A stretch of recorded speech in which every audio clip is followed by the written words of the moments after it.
देखा जाता है कि कर्ण है जो, वो भगवान परशुराम के समक्ष जाता है और झूठ बोल देता है कि प्रभु मैं एक ब्राह्मण हूँ। तो भगवान जो परशुराम हैं उसे शिक्षा देने के लिए तैयार हो जाते हैं। और जब कर्ण की जो शिक्षा है, जो धनुर्विद्या है वो पूर्ण हो जाती है, लगभग पूर्ण होने को होती है, तो एक दिन अचानक से जो भगवान परशुराम हैं वो कहते हैं कि कर्ण मुझे मतलब विश्राम करने की इच्छा हो रही है आज।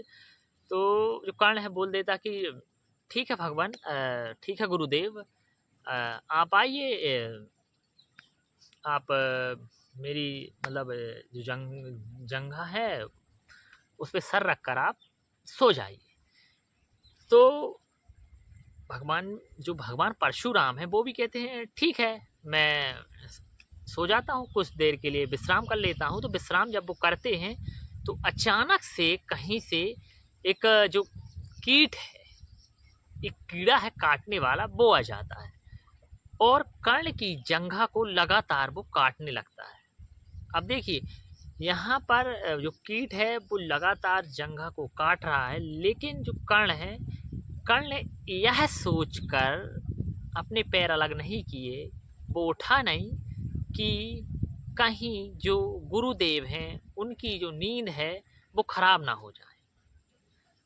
तो कर्ण नहीं उठता है और जब काफ़ी देर के बाद जब रक्त है वो गुरुदेव के पास जब जाता है, उनको जब ठंडा ठंडा महसूस होता है तो वो उठ जाते हैं और उठने के बाद देखते हैं कि कर्ण की जो जांघ से काफ़ी रक्त है जो वो बह रहा है।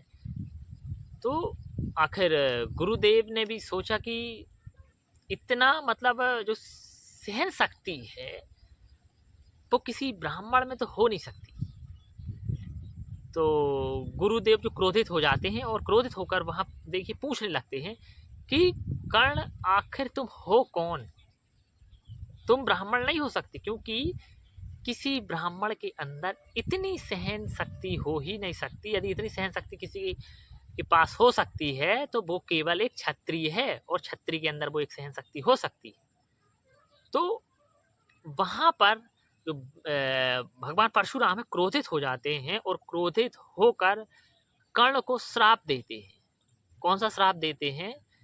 श्रापित करते हैं कर्ण को। किस तरीके श्रापित करते हैं? अब देखिए, कर्ण को ये श्राप दिया जाता है कि जब तुम्हें सबसे अधिक इन ब्रह्मास्त्रों की, इन दिव्यास्त्रों की आवश्यकता होगी, तब तुम इन्हें संधान करने की विधि भूल जाओगे कि मतलब इन्हें हमें चलाना कैसे है। इसका मतलब है कि जो भगवान परशुराम हैं उन्हें भी पता है कि आगे चल के महाभारत होनी है और इस महाभारत में यदि कर्ण है जो ब्रह्मास्त्र का संधान कर लेता है तो वहाँ पर जो पांडव हैं, जो कि उनका जो पक्ष है उस पक्ष की हार हो जाएगी। किस पक्ष की? जिसमें वासुदेव कृष्ण हैं।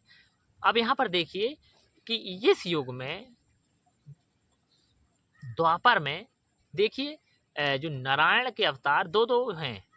दो दो अवतार कैसे? यहाँ पर वासुदेव भी हैं और भगवान परशुराम भी है।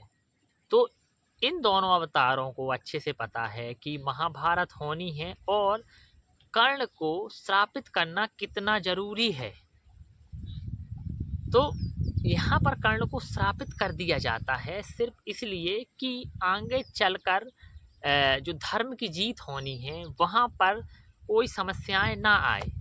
मतलब जो भगवान श्री कृष्ण हैं, भगवान परशुराम हैं, जो नारायण के अवतार हैं दोनों, इन दोनों को अच्छे से पता है कि कहाँ क्या करना है, कौन सा एक्शन लेना है।